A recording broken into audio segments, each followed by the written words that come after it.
Hello, welcome to my channel. Today's video po ay ipapakita ko sa inyo kung paano mag-hide ng inyong profile sa Facebook. So, panoorin nyo lang po siya hanggang dulo. Okay? So, kung halimbawa, nalito kayo, ulitin nyo lang. Okay? Let's go!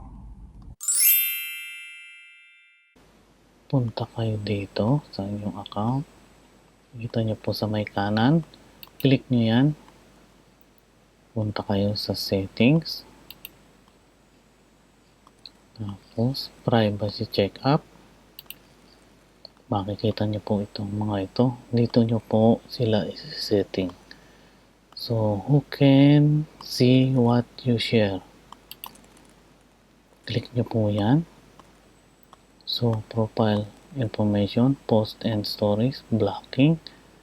Click nyo lang po ang continue. Lagay nyo lang po rito ay only me. Sa phone number, email nyo, only me. Ang inyong birthday, only me. Ang taon, only me. Scroll down. Kung saan ang hometown mo, only me. Kung relationship, only me. So, current city, only me. So, dito naman sa may work, self-employed ang nilagay natin. Wala pong makakakita, kundi only me. Halos lahat po ay only me. So, sa education naman po ay tingnan natin kung ano. Yes. Lagayin po natin only me. Tapos, isave natin. Ayan, only me na. Who can see your friend list on your profile? Ganon din po ang gagawin nyo. Only me. Yan po. Basta po i-explain ko lang po sa inyo yan. Okay? Pero mamaya ituturo ko po sa inyo yan sa huli. Basta po puro only me. Who can see the people page and lists you follow. Ganon din po siya. Punta rin po tayo dito sa only me. Yan. And then done. Okay? So, punta na po kayo sa next. Post and stories. So, default audience. Ang akin po kasi nakalagay public. So, kung ayaw ninyo makita talaga, only me rin. Tapos done. Tapos stories nyo. Ang ilagay nyo lang po is friends or custom. Mamili po kayo dito sa dalawa. Ang the best po is custom. Okay? And then save. Okay? Limit post. Yan po. Dito po ay dapat po pindutin nyo lagi ay limit. Yan. Okay? And then, punta po kayo sa next. Ayan. When you block someone, they will no longer see things you post on your timeline. Tag you, invite you to events or group. Start conversation with you and add your as a friend. So, these are the like that. Yung mga binlock nyo is nandyan, makikita nyo. Dito lang kayo mag-click kung sino yung gusto nyo i-block. So, hindi na kayo niya mabibview. Okay? Click next. You're all set. Okay? So, review another topic. So, ang pangalawa, how people can find you. Okay? Click nyo yan. Continue. So, ang makakakita lang po sa inyo is kung gusto nyo rito ay everyone or friend lang. Ako kasi nilagay ko friend lang. So, ayoko ma-expose yung kuwan ko. Kung gusto nyo ma-expose yung inyong kuwan, ilagay nyo is friend. Pero, ano nga tayo ay nag-hide nga tayo ng ating profile. So, friends of friends. Done. Next. So, yeah, phone and email. So, na-click na natin kanina yan. Your people with your phone number. Okay? Pwede nyo ilagay ditong no one. Okay? Click nyo lang yung no one, tapos done. Pero ako kasi open pa rin yung aking profile. At least na-explain ko sa inyo ng maayos. So, people with your email address.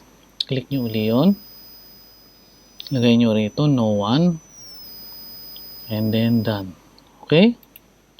So, pupunta na kayo ng next. Ayan. Search engines. So, ang inyong profile kasi is nakaganito. Yan. Ang the best po ay i-off nyo to. And then next. Okay? Dito po yan sa search engine. So, review another topic. So, how to keep your account secure. Yan po. Ito po ay optional lang para sa inyo. Continue lang po yan. Yung password mo, change password. Because private ito. Okay? Kung na-change mo na yung password mo, yun ang magiging password mo. Huwag nyo lang kalilimutan. Isulat nyo po. Okay? So, continue tayo. Next.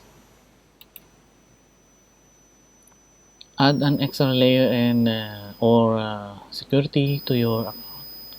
So, kung gusto nyo lang po mag-add ng extra layer doon sa inyong profile kanina, click nyo lang to, start. Pero mostly kasi hindi nag-a-add ang mga tao. So, next tayo. Control your alerts. Okay? Kung gusto nyo i-hide ito, i-hide ninyo to. So, ako kasi is open yan. Kasi isa akong content creator. Kaya hindi ko pwede siyang i-hide. Okay? Click next. And done. So, yan na. Punta ulit tayo dito. Setting and privacy. Tingnan natin ang ating settings. Yan. So, ayan sa settings. Makikita nyo na ang mga phone nyo. Ito. So, ngayon, kumuha kayo ng hindi nyo friends na cellphone at doon nyo po i-check yung inyong Facebook kung naka-hide na po siya. Ngayon po ay balikan natin ang ating profile na ganito po ang display. May tatlong dot po dito sa may parting kanan. Click nyo po yan.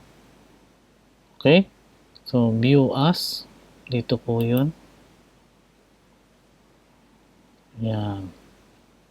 View as nyo lang po siya. Makikita nyo na po ang inyong profile dito. Kung lalabas siya na naka-hide na. Okay? Naka-hide na po siya. Hindi na siya makikita ng kahit sino. So, yun lang po ang titingnan nyo. Itong tatlong profile at yung kaninang sinabi ko sa inyo. Okay? So, hanggang dito lang at maraming salamat uli.